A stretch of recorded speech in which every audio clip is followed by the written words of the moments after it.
ته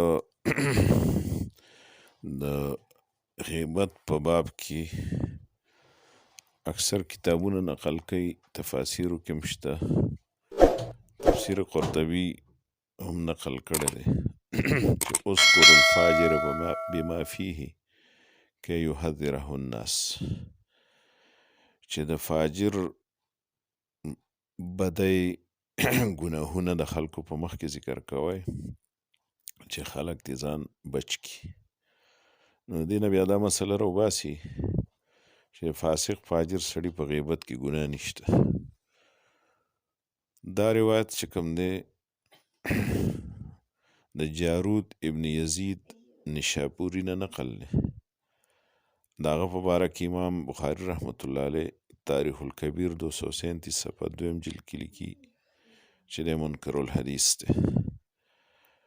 امام ابو حاتم الجرح والتعدیل 525 صفحه 2 جلد کې لیکي منکر الحدیث کذاب، منکر الحدیث دی، کذاب دی، لا یکتب روایته، او د روایت د لیکلو قابل نه.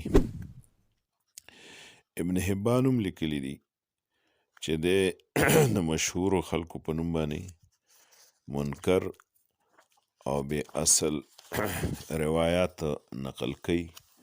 المجروحین 260 صفحه.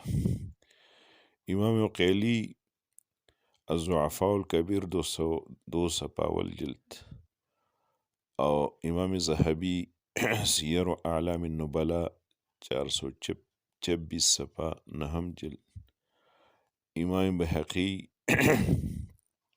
شعب الایمان 109 صفحه 1 جلد. د ټولو کې دا ویل دي چې دا صحیح، دا حدیث صحیح نه دی.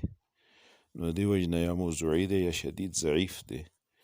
نو نبی علیه الصلاة والسلام ته د نسبت کې احتیاط کول پکار دی، او نبی علیه الصلاة والسلام ته منسوب کول صحیح نه دی. والسلام.